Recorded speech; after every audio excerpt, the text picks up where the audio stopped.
Part 1. You know how they say ignorance is bliss? Well, I'd been living in that cozy, cushioned world of marital complacency for a while. My wife, Ruby, and I had been married for 12 years. High school sweethearts who managed to beat the odds and stick together, despite all the stats saying we'd never make it. And for the longest time, we did. 2 kids, a house with a mortgage that never seemed to shrink, and Friday night pizza traditions.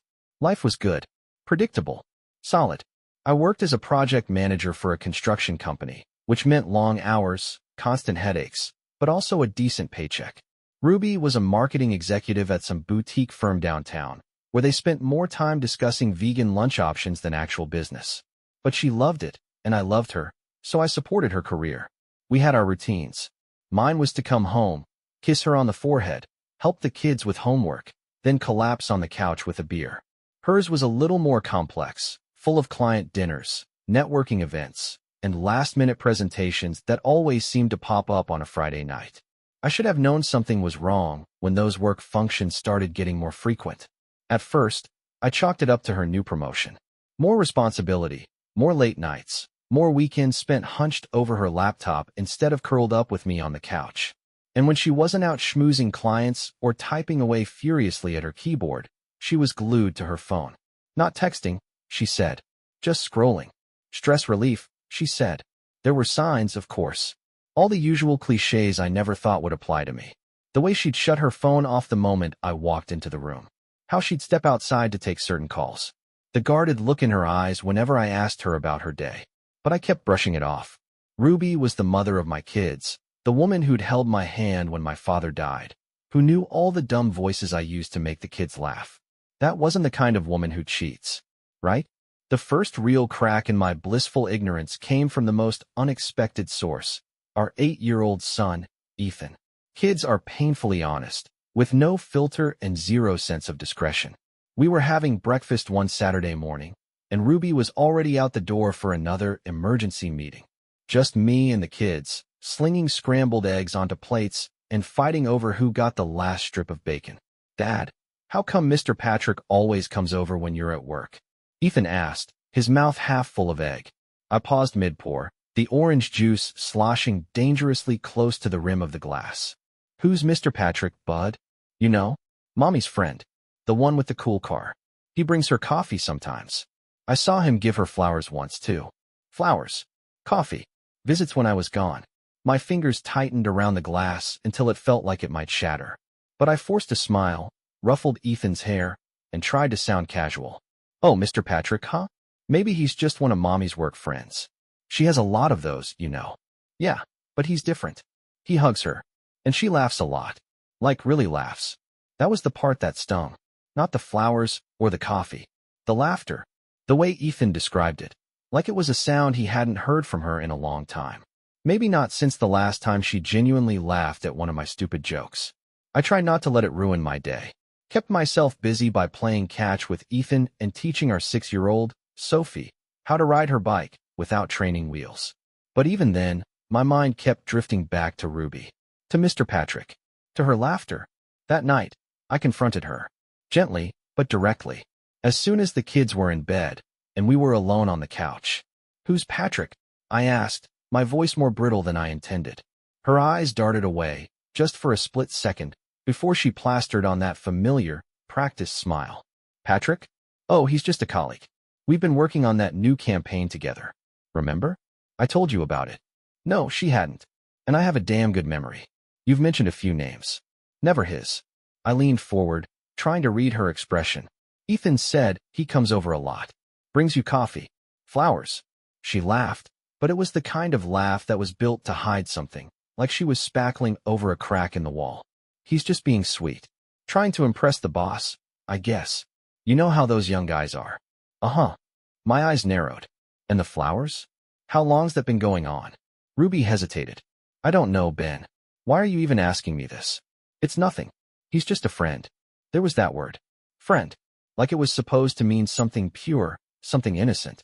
But her tone was too sharp, her gaze too guarded. Maybe I was being paranoid. Maybe I was just tired from the grind of work and marriage and raising kids. Maybe I was making mountains out of molehills. But maybe I wasn't. Over the next few days, I found myself watching her more closely.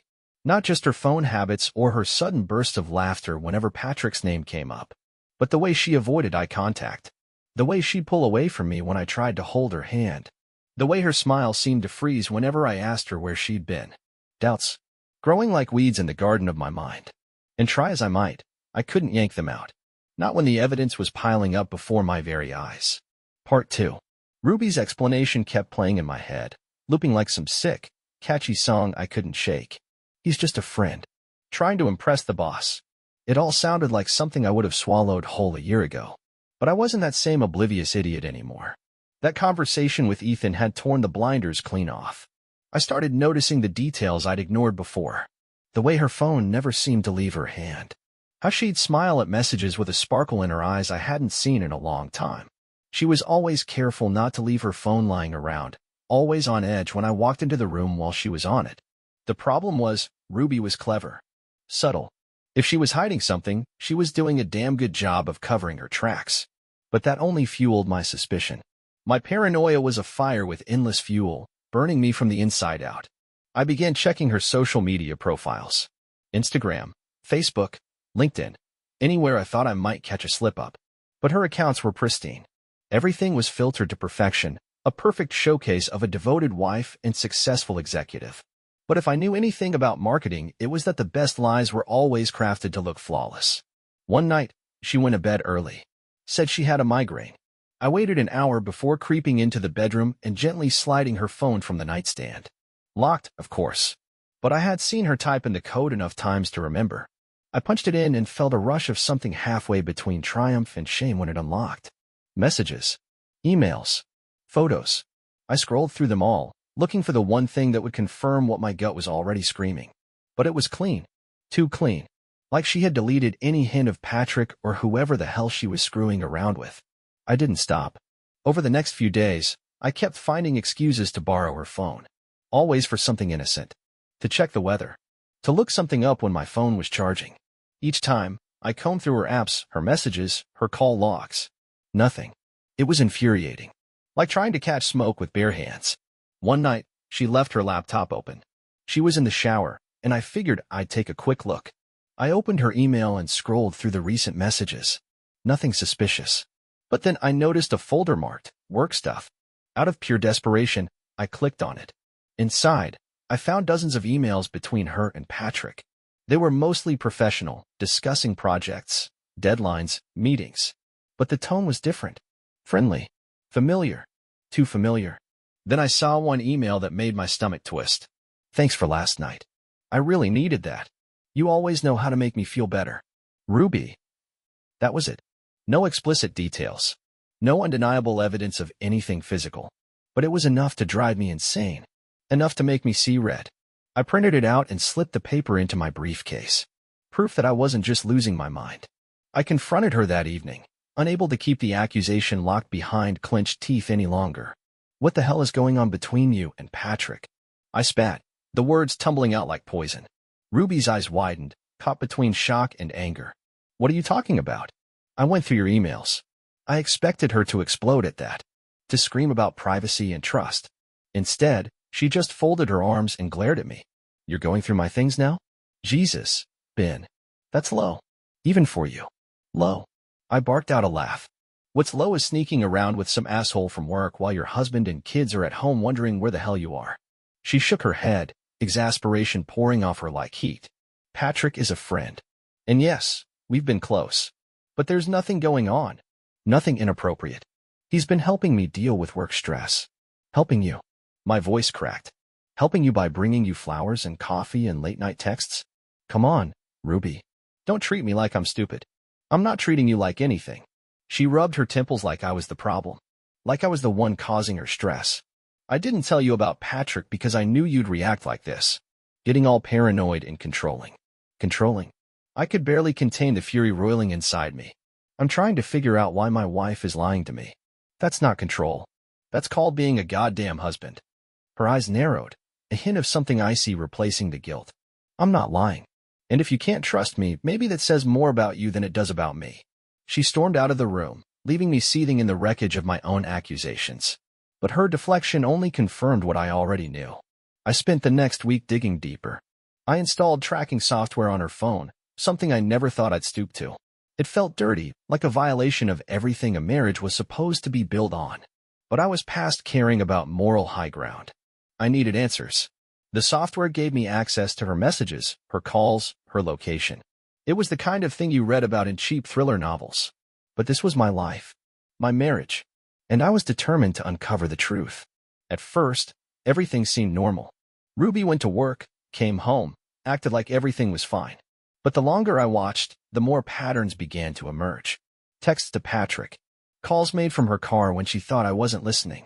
And then there were the nights she claimed to be working late, but her phone's GPS told a different story. Each lie she told me felt like a knife slipping between my ribs. And I knew, sooner or later, I was going to bleed out. Part 3. The worst part about suspicion is the constant tug-of-war between doubt and denial. But there's only so much rope you can pull before it snaps. And one night, it did. Ruby had another, late meeting. I didn't even bother pretending to believe her this time. Instead, I drove to her office building and parked across the street, the engine idling as I watched the front doors like some third-rate private investigator. 10 minutes later, I saw them. Ruby and Patrick, walking out together. Her laughter carried across the pavement, light and free in a way I hadn't heard in years. It stabbed into me like broken glass. They reached his car, and he opened the passenger door for her, a gesture that seemed both polite and patronizing, like she needed some other man's chivalry. I expected them to drive off, but instead, they stood there talking. His hand brushed her shoulder, then her arm, until his fingers finally closed around hers. She didn't pull away. She didn't flinch. She just let him hold her hand like it was the most natural thing in the world. Then he kissed her. Not a quick, friendly peck. A kiss that lingered, deep and slow, like they had all the time in the world. And she kissed him back. I didn't remember starting the car. I didn't remember driving home. All I knew was that when I stumbled through the front door, my fists were clenched so tightly my nails had left bloody half-moons in my palms. It was real. It was all real. My wife was having an affair, and I just watched it unfold like a scene from a bad movie. The kind of thing that happens to other people, but never to you. I spent the night pacing the house, the walls closing in around me like a vice. There was no sleep, only a fog of rage and grief that kept me wired and numb all at once. By dawn, my fury had crystallized into something cold and sharp. A plan. I started collecting evidence. Photos, text messages, emails. All the things I had ignored or dismissed now became pieces of a puzzle I was hell-bent on completing. I installed cameras in the house, synced to my phone. If Ruby was bringing him here, I'd have undeniable proof. I cloned her phone, a process that required hours of research and a steady hand. Every text, every call, every whispered exchange was logged and recorded. I became a man obsessed, poring over every bit of information like a detective unraveling a conspiracy. I found what I was looking for. Texts between Ruby and Patrick, conversations that left nothing to the imagination. Explicit. Emotional. Discussions about when they could see each other again, how much she missed him, how good he made her feel. One message, in particular, made my vision blur with fury. I wish I could be with you tonight instead of him. Instead of him. As if I were some nameless obstacle standing between her and her happiness. My own wife, longing for another man's arms while I stayed home with our kids, trying to hold our crumbling family together. The evidence piled up like a mountain of broken glass, each shard cutting deeper than the last. But instead of retreating into despair, I embraced the pain. It fueled me. It clarified my purpose. I wasn't going to confront her until I had everything. Until I could lay it all out in front of her and watch her scramble to justify the betrayal. But more than that, I wanted to hurt her the way she had hurt me. To make her feel the sting of betrayal searing through her veins. I started planning. Preparing. I met with a divorce attorney, laying out every piece of evidence I had collected. Photos. Messages. Recordings. Enough to make sure she wouldn't walk away from this unscathed. The lawyer, a sharp-eyed woman named Caroline, listened with a calm, detached professionalism that I found both comforting and unsettling. You have a solid case, she said, leafing through the stack of printed messages I had brought in. If this goes to court, she'll have a hard time defending herself. But I need you to be sure this is what you want. Divorces can get messy, especially with kids involved. I nodded, the muscles in my neck tight as wire. I'm sure. She destroyed our marriage. I just want to make sure she doesn't walk away from this thinking she got away with it. Caroline's expression remained neutral. You'll need more than just proof of infidelity if you want custody of your children. The court will focus on what's best for them, not who wronged who. I know. I swallowed, my throat dry. But I want her to feel the consequences. All of them. From that moment on, everything became about precision, timing, control. I wasn't just reacting anymore. I was preparing, calculating, making sure every move I made was aimed directly at her betrayal. I continued monitoring her messages, keeping tabs on her location, watching her lies unravel in real time. Each new discovery only hardened my resolve. There was no turning back now. I bought a separate phone, one Ruby didn't know about. A phone dedicated solely to collecting evidence. And when I wasn't recording or documenting, I was researching ways to make her pay. Not just legally, but emotionally. I wanted her to feel the same helplessness, the same despair she had inflicted on me. And if I had to tear my own life apart to achieve it, then so be it. Because this wasn't just about revenge. It was about reclaiming something she had tried to steal from me. My dignity, my pride, my sanity. I wasn't going to let her take any of that away. Not anymore. Part 4. The moment I left Caroline's office, my mind was a steel trap, snapping shut around a single purpose, revenge. But not the wild, reckless kind that leaves you bleeding out on the floor. This was going to be calculated. Precise. A surgical strike. Caroline provided me with everything I needed.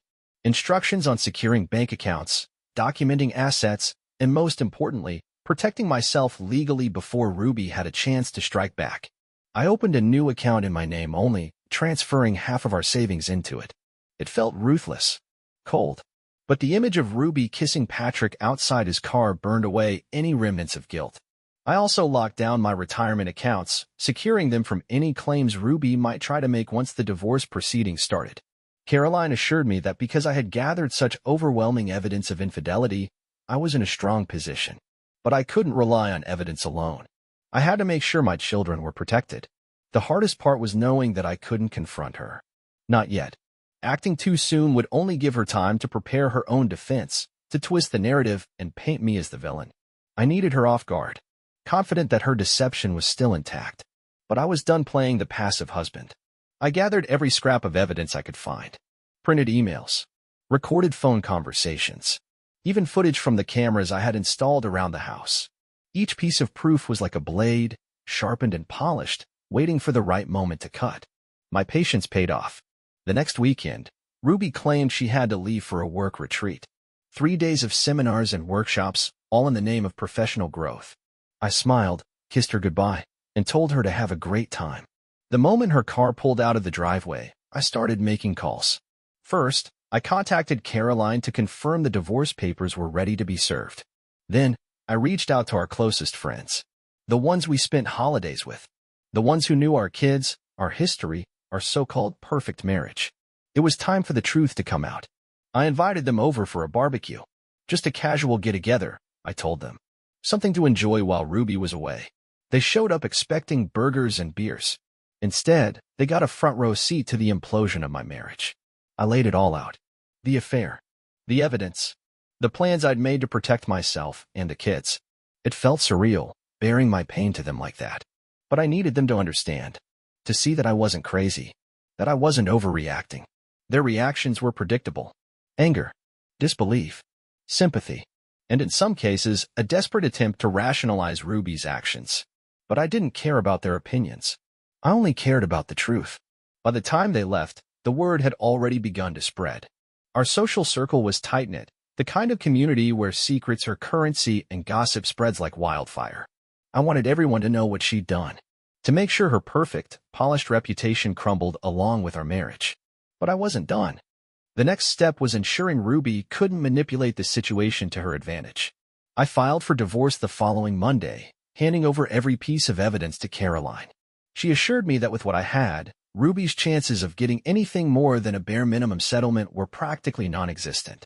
I'd secured the house, the accounts, the assets I'd worked my ass off to build. But what mattered most to me were the kids. Ruby's betrayal wasn't just against me, it was against our entire family. And if I couldn't trust her as a wife, I sure as hell couldn't trust her as a mother. Caroline helped me prepare a petition for full custody, citing Ruby's negligence and lack of moral integrity. It was a long shot, but I was prepared to fight for it. To drag her name through the mud if that's what it took to keep my children safe. And then, for the final stroke, I compiled everything into a single, damning package. Photos, messages, audio recordings, all of it formatted and ready to be sent out with the press of a button. I had considered making everything public, posting it online for the world to see. But Caroline warned me against that. The legal repercussions could be catastrophic, she said. Revenge porn laws, defamation suits, things I hadn't even considered. So, I took a different approach. I sent the package to Patrick's wife. The poor woman had no idea her husband was screwing around with my wife. She deserved the truth just as much as I did. I found her email address through social media, attached everything, and clicked send before I could second-guess myself. The response was almost immediate. A frantic phone call from a number I didn't recognize. Patrick's wife, sobbing, furious, demanding to know if what I had sent her was real. It's all real, I told her, my voice flat and lifeless. Every last bit of it. She thanked me, cursed me, and then hung up. But I knew she wouldn't let it go. She would confront Patrick, and the fallout would be spectacular. Ruby returned home the next evening, all smiles and false cheer. I didn't react. Didn't mention the divorce papers that would be arriving at her office the next morning. Didn't tell her about Patrick's wife. I just watched her, my expression calm, my hands steady. The trap was set. And soon enough, she would feel it snap shut around her. Part 5. Ruby's world shattered the moment those divorce papers hit her desk. I heard about it before she even came home, thanks to a mutual friend who couldn't resist spilling the details. She'd broken down in tears, humiliated and blindsided. Good. She called me that afternoon, her voice trembling with panic. I let it go to voicemail. The text came next, long, rambling messages alternating between anger, confusion, and pathetic attempts at apology. I read every one of them with a cold detachment, my thumb hovering over the delete button like a hunter with his finger on a trigger. When she finally came home that night, her face was a wreck of mascara streaks and swollen eyes. She looked at me like she was seeing a ghost. And maybe she was. The man she'd betrayed was dead and gone. What stood before her was something else entirely. How could you do this? She choked out, her voice cracking. How could I? I laughed, the sound harsh and jagged. You did this, Ruby. You handed me the knife and dared me to use it. It was just a mistake. A stupid, stupid mistake. A mistake. I barked out another laugh, bitter and cruel. You were screwing him for months. Maybe longer. Don't insult me by calling it a mistake. She flinched like I'd struck her. And in a way, I had. But words weren't enough to express the betrayal that had torn through me. Nothing was. I didn't let her apologize. Didn't let her make excuses. She tried to spin it like some midlife crisis, a desperate attempt to feel something again. I shut her down with the same ruthless efficiency she'd shown when she lied to me over and over. You don't love me, I said, the words cutting through her feeble protests. You love yourself. You love the thrill, the attention, the secrecy. Don't pretend this was some kind of accident. You made a choice. And now, you get to live with the consequences. The divorce process was as brutal as I'd anticipated. Ruby fought for the house, the savings, custody of the kids. She tried to paint me as unstable, obsessed, driven to paranoia by my own insecurity. It would have worked, too, if I hadn't come prepared. Every piece of evidence I gathered, every sickening message, every damning photo, I laid it all out before the court like a prosecutor delivering the final blow. Caroline was a pit bull, tearing through Ruby's feeble defenses with precision and ruthlessness. In the end, the judge awarded me primary custody of the kids. Ruby got visitation rights, but nothing more. The house remained mine. The assets split mostly in my favor, thanks to the ironclad case I'd built. She had betrayed me. I had annihilated her. Some people might call that cruel. Vindictive. I call it justice. Ruby's reputation was left in tatters. Word of her affair spread like wildfire through our social circle. Friends who once admired her professionalism now whispered about her behind her back. She lost her job, her status, everything she'd once held over my head like a badge of honor. Patrick's life crumbled right alongside hers. His wife took the kids and left him, draining his bank account dry before the ink on their divorce papers had even dried. I heard he moved out of state, taking whatever scraps of dignity he had left with him. Good riddance. But for all the destruction I'd wrought, there was no satisfaction in it. No closure. Just an empty, gaping wound that refused to heal. I'd spent so long obsessing over revenge that when it was finally over, all I felt was hollow. The kids took it the hardest. Ethan acted out at school, picking fights and refusing to talk to the counselors. Sophie withdrew into herself, her laughter replaced by a quiet sadness that tore at me more than Ruby's betrayal ever could. I tried to be there for them, to fill the void Ruby had left behind. But I wasn't enough. No matter how hard I tried, the damage had been done. And the worst part? I knew I was responsible for some of it. My obsession had driven me to madness. I'd become someone unrecognizable, someone so consumed by vengeance that I'd forgotten what truly mattered. So, I let go. I sold the house, moved into a smaller place closer to the kids' school. I quit my job and started freelancing, giving me the flexibility to be there for them whenever they needed me. Counseling sessions, soccer games, late-night talks when the nightmares woke them up. Slowly, painfully, we began to heal. Ruby tried to reach out a few times, desperate to rebuild whatever remained of her relationship with the kids. But I kept her at arm's length, refusing to let her poison seep back into our lives. If she wanted forgiveness, she'd have to earn it. And I wasn't about to make it easy. Months turned into a year. Then 2. The anger faded, replaced by something closer to acceptance. Not forgiveness. Never that. But a cold, measured understanding of what had happened and why. I found purpose in rebuilding what Ruby had torn apart. A life for me and the kids. One where her name was nothing more than a bitter aftertaste I could wash away with time. The day the divorce was finalized, I stood outside the courthouse and looked up at the sky, the weight of it all finally lifting. I had destroyed the woman who tried to destroy me. And maybe that made me a monster. But I could live with that. I walked away from the wreckage she left behind. Away from the bitterness and the fury. And as the months rolled on, I began to feel something I hadn't felt in a long time. Hope. The past was ashes. But I was still standing. And that was enough. The end.